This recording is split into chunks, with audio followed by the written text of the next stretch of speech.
Repórter ORC, com Sérgio Maia. Sérgio Maia está ao lado do nosso sempre companheiro aqui de casa, Eduardo Elias. Bom dia. Bom dia, Adson Martins. Bom dia a você, bom dia aos queridos ouvintes da Orlândia Rádio Clube. Perfeitamente, estamos aqui ao lado do nosso amigo, ex-vereador Eduardo Elias Morani, e também o nosso comentarista, né? A gente sempre retorna aqui para bater um papo e falar sobre política. Hoje, alguns assuntos na pauta, e eu gostaria de iniciar com o assunto pesquisas. É um assunto que ainda vai dar muita polêmica a partir de agora. Por quê? Porque as pesquisas eleitorais que foram realizadas durante esse período que antecedeu as eleições de 2022 foram pesquisas que tiveram um resultado muito discrepante, né? Muita falha, e agora a gente começa a indagar o que de fato aconteceu. Eu vou relatar aqui algumas pesquisas registradas e fazer uma pequena comparação com os resultados. Hoje pela manhã a gente já ouviu sobre esse mesmo assunto, mas eu gostaria de enfatizar aqui e fazer algumas observações. Quero começar aqui pela pesquisa que foi feita para o Senado em São Paulo. Temos aqui uma pesquisa da Datafolha, onde Márcio França estaria com 45% das intenções de voto, enquanto o candidato astronauta, Marcos Pontes, estaria com 31%. No resultado, nós percebemos uma inversão, né? Ou seja, o Marcos Pontes, astronauta, ele foi para 49% e ficou em primeiro lugar, e enquanto o Márcio França caiu ou ficou estabelecido em 36%. Então houve aí praticamente uma inversão nos números, e uma inversão muito radical, eu diria, que fugiu totalmente daquele percentual de 2%, né, que normalmente se fala. Para governador do estado de São Paulo, o Estadão divulgou o seguinte: o Haddad estaria com 35% em primeiro lugar, contra Tarcísio, que teria 23%. O resultado discrepante, totalmente diferente, onde Tarcísio ficou em primeiro lugar com 42% e Haddad com 35%. Aqui literalmente inverteu, né? E aí entra aquela questão que a gente começa a questionar, a observar, né? Por que essa falha ou essa diferença tamanha? Em relação às pesquisas para presidente, não foi diferente. O IPEC dava uma vitória ao Lula no primeiro turno, isso está registrado, basta fazer uma pesquisa. O IPEC dava uma vitória para o candidato Lula no primeiro turno, onde Lula teria 51% das intenções e Bolsonaro 37%. O resultado todo mundo já sabe. Diante dessa situação, nós temos agora um processo em andamento. Eu vou citar aqui dois processos que já estão em andamento.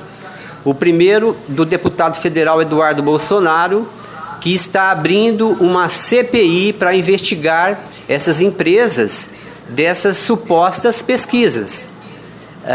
Marcos Duval, senador ex-militar, também senador reeleito, ele também está protocolando a abertura de uma investigação dessas empresas que fazem a pesquisa, né, com esses erros que até agora não se achou uma explicação, né, a não ser uma desconfiança de manipulação de dados, porque a diferença é muito grande. E quando você observa uma publicação de uma pesquisa, todos sabemos que aquilo tem uma grande influência, aquilo é praticamente uma propaganda eleitoral a favor ou contra algum candidato, né? Então eles colocam lá um determinado candidato à frente, bota lá uma foto dele, né, foto do candidato que está à frente, com uma imagem de vitória, e logicamente isso arrasta muitos eleitores, aqueles eleitores pelo menos que não gostam de perder o seu voto, enfim. Então, diante dessa situação que eu acabei de colocar, eu gostaria de ouvir o Eduardo Elias, só lembrando antes que durante todo esse período de propaganda eleitoral, a gente acompanha as mídias, e eu, né, acompanhei, né, trabalho na Uerlândia Rádio Clube, e percebi que o companheiro Adson Martins, todo o período, ele também tinha essa visão, né, até por experiências anteriores, e ele dizia que não acreditava em pesquisas, né? E, de fato, pareceu-me bastante coerente essa visão do companheiro Adson Martins, porque nós percebemos aí um resultado totalmente invertido, totalmente ilógico. Eduardo Elias, qual a sua avaliação? Bom dia. Bom dia, Sérgio. Bom dia, Watson. Bom dia, ouvintes da URC. Sempre um prazer estar com vocês aqui aos microfones da URC, né? Aproveitar para mandar um abraço pro Chester, né? Eu que participei aí na URC por vários anos. Então é uma emissora que é um patrimônio da cidade, e eu me sinto muito honrado, né, de poder estar falando aqui com vocês. É muito prazeroso, né? Agora, indo para o tema aí de pesquisas, eu queria dizer, primeiramente, que a estatística é uma ciência matemática. Portanto, se ela for bem desenvolvida, né, com competência, né, obedecendo-se aí os preceitos matemáticos que envolvem a estatística, ela é, assim, muito certeira, né? Não há como errar tanto como a gente pôde observar, né? Isso é uma coisa que precisa ser colocada, né?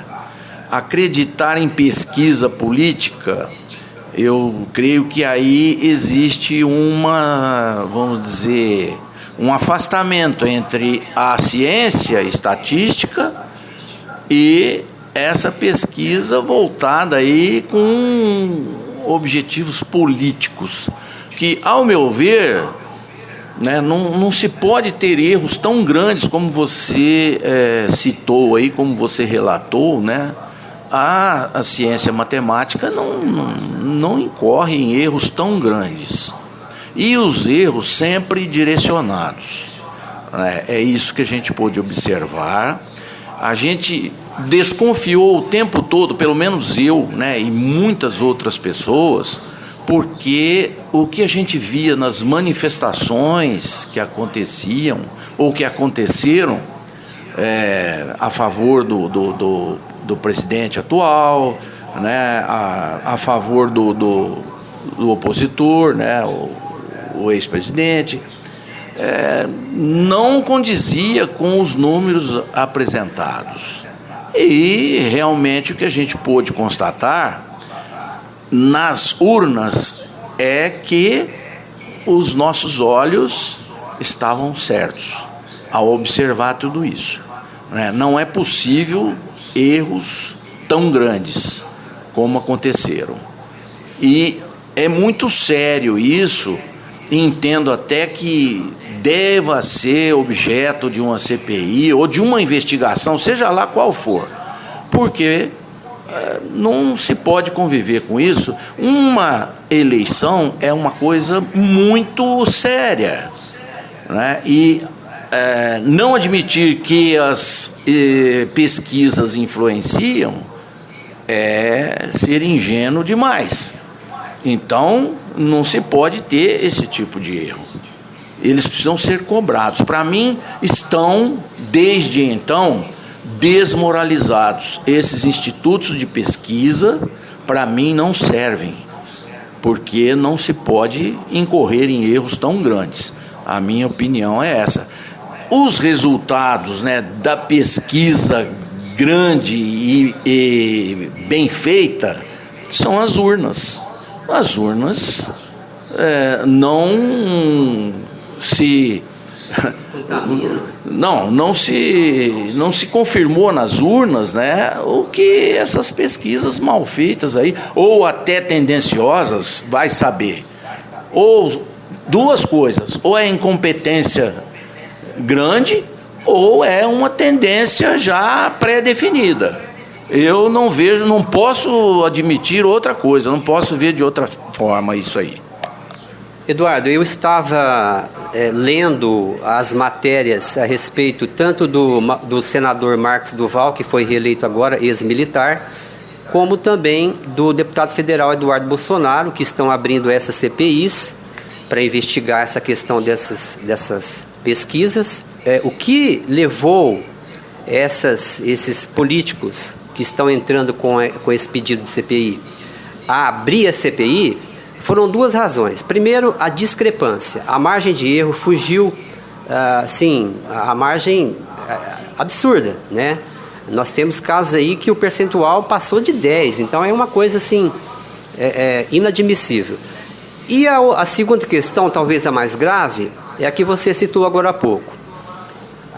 Todos os erros grotescos que as pesquisas apresentaram foram contra o presidente atual e a favor do ex-presidente, tanto no âmbito da presidência, como também do Senado. Se você observar aí, os senadores, a gente acabou de citar aqui o candidato, o Marcos Duval, ele foi uma vítima disso. Inclusive, ele, na sua declaração, ele disse que foi uma vítima, assim como a maioria dos candidatos do Senado, principalmente, foram prejudicados com essa pesquisa. Então, se houve um erro, a pergunta é por que esse erro só aconteceu a favor de um candidato, né, ou de uma chapa, ou de um partido, né, esquerda ou direita, e contra o outro. Então, isso ficou muito claro e por essa razão essa CPI vai ser feita. E a gente espera que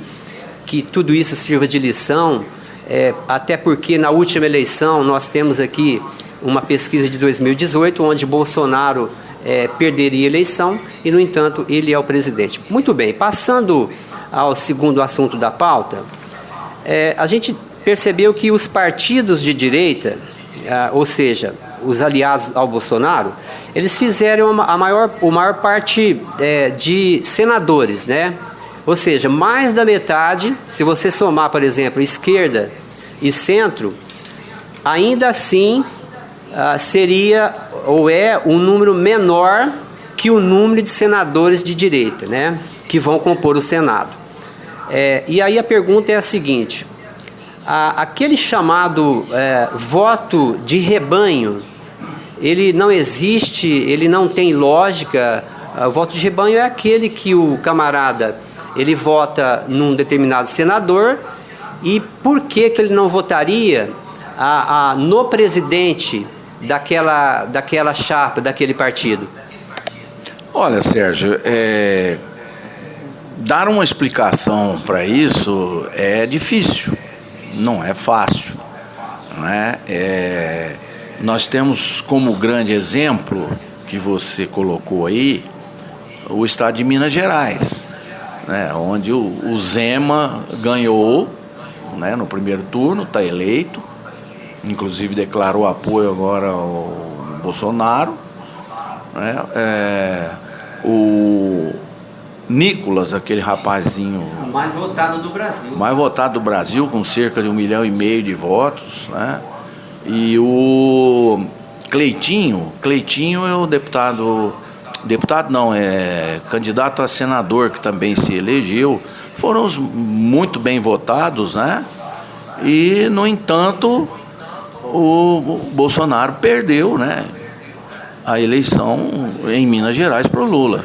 Esses nomes que eu disse à exceção do Zema, que não tinha se manifestado até então, o Cleitinho e o Nicolas eram apoiadores ferrenhos do Bolsonaro, né? Então, fazendo essa análise aí, é difícil acreditar uma pessoa que vota no senador do Bolsonaro, no deputado do Bolsonaro e não vota no Bolsonaro. Isso realmente tem uma certa estranheza aí, né? Agora, é difícil de dissecar isso aí, de a gente poder afirmar qualquer coisa com 100% de certeza. Não dá, não dá, né? Agora, como você falou, esse é um detalhe que salta aos olhos, né? E que de muita importância é a composição do Congresso, da Câmara dos Deputados e do Senado, né? O Lula, se ele vencer as eleições, ele pode pôr as barbinhas de molho, porque ele não vai ter vida fácil, né? Isso aí é de suma importância. Eu já dizia isso quando ainda ia na URC diariamente, quando da eleição do Bolsonaro, não existe aquele que diz, eu vou fazer isso e faz e pronto, acabou. Não tem isso. A composição do Congresso ficou assim, né? No Senado, são 43 senadores do Bolsonaro, ou seja, 53% do total, né?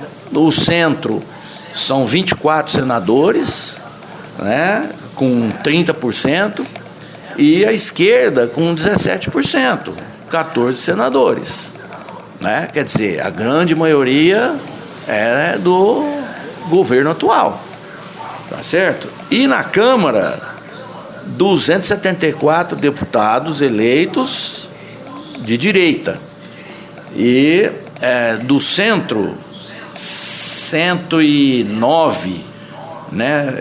Sendo 53% também da direita e 21% do centro, e a esquerda com 25%, que foram 130 aí eleitos, né? Então, esse quadro aí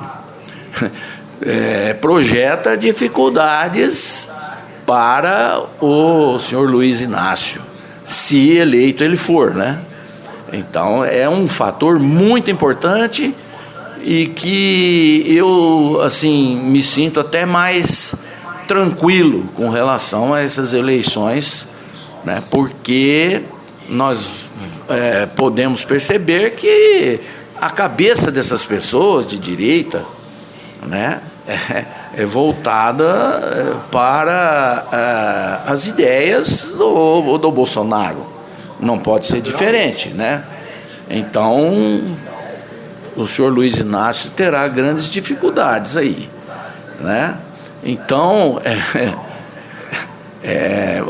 a gente tem que aguardar aí, né, o que está por vir, né?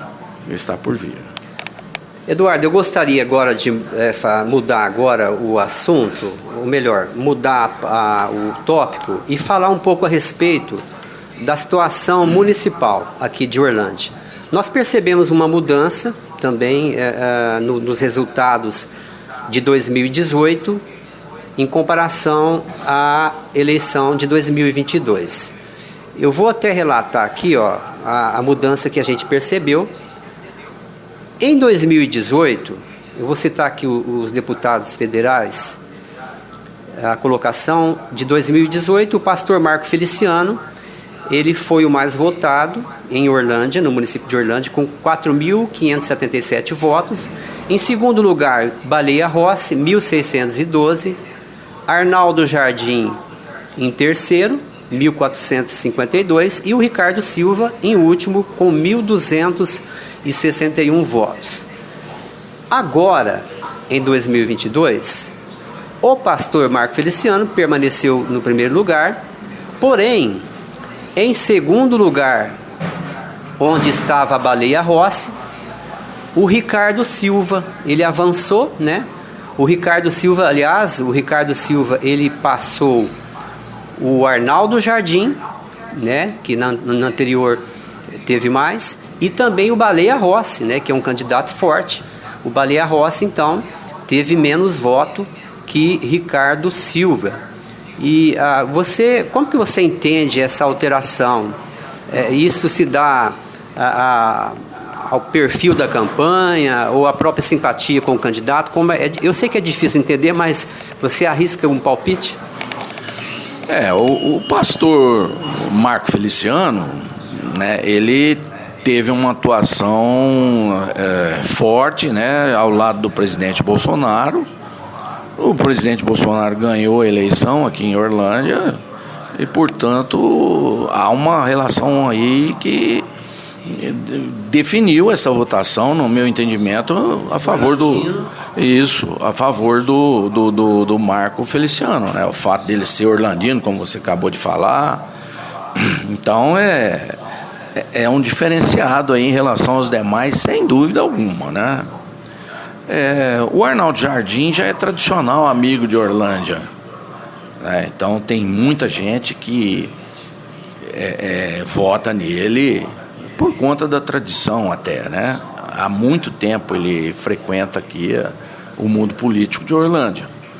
Assim como o Baleia Rossi, né? O Baleia Rossi tem apoio aí do prefeito atual, né? do Vado, enfim.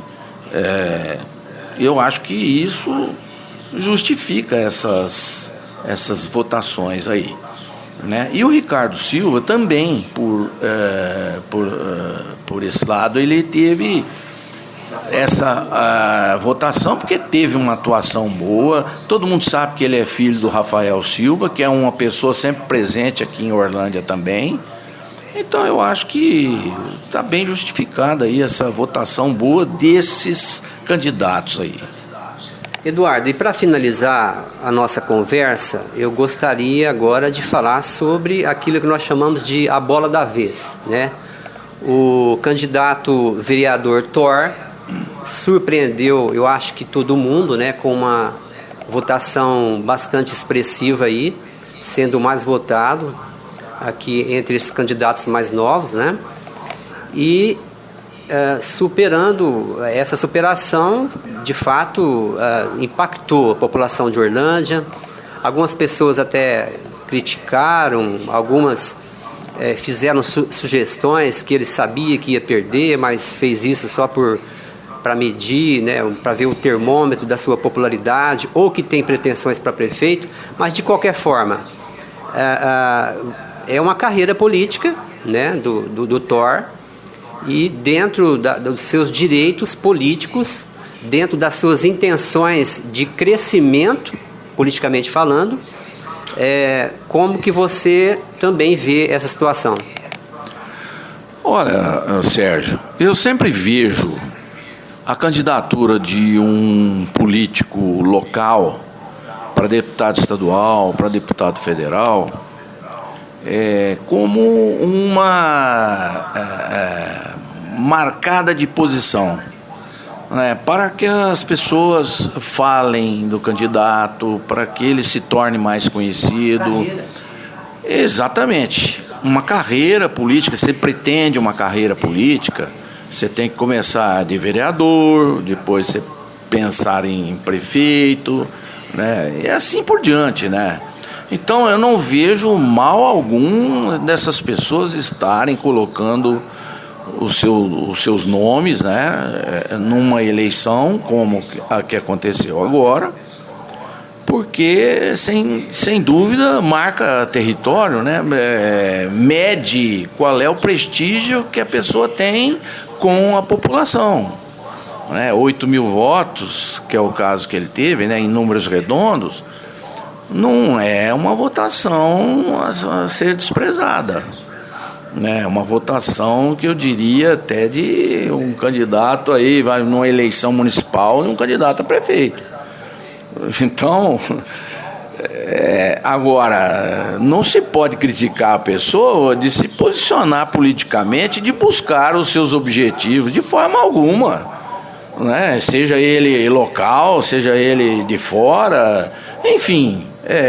eu acho que a liberdade aí tem que imperar, né? Ele tem que ter a liberdade para fazer o que ele quer fazer. É uma questão de escolha, enfim, eu acho que não cabe crítica aí não, né? Agora, eu gostaria de falar mais um pouco sobre a eleição para presidente, né? Eu acho que nós agora chegamos numa encruzilhada, né? Ou você é a favor de pátria, família, liberdade, né, de uma situação econômica relativamente boa, né, de superávites, de inflação baixa, né, de estatais com lucro, de combustíveis mais baratos em relação ao mundo todo, de mais empregos, de PIB em alta, ou você escolhe a pauta, né, que é a favor do aborto, a favor da identidade de gênero, a favor da liberação das drogas, né? Aquilo que o governo do PT realizou aí com Lula e Dilma, né? É muito fácil você enxergar com a evolução do PIB, ou involução, melhor dizendo, né? E ter em mente que o senhor Luiz Inácio é um descondenado. Tá? As provas que constam das ações dele não foram desintegradas, elas estão lá nos autos. Então não me venha dizer que ele é inocente. Então você vai escolher, você vai ver e escolher entre essas duas situações, né? Não mostrou plano de governo, é socialista, e ser socialista significa que gosta de empresas estatais grandes, inchadas, que servem para fomentar a corrupção. É isso que nós temos para escolher. Você escolhe. Você que é cristão, pense na questão do aborto, pense na legalização das drogas, né? Ou você é ou você não é, tá? Então você vai fazer a sua escolha, e que a escolha seja a melhor para o Brasil, tá certo? É assim que eu penso. Muito obrigado pela oportunidade de estar falando com vocês. Um grande abraço novamente ao Watson, ao Chester e aos sempre queridos ouvintes da URC. Muito bem, eu gostaria de agradecer ao ex-vereador Eduardo Elias, nosso comentarista, e obrigado mesmo, Eduardo, pela participação. Bom dia para você. Watson Martins, estamos aqui então encerrando a nossa participação. Bom dia, é com você.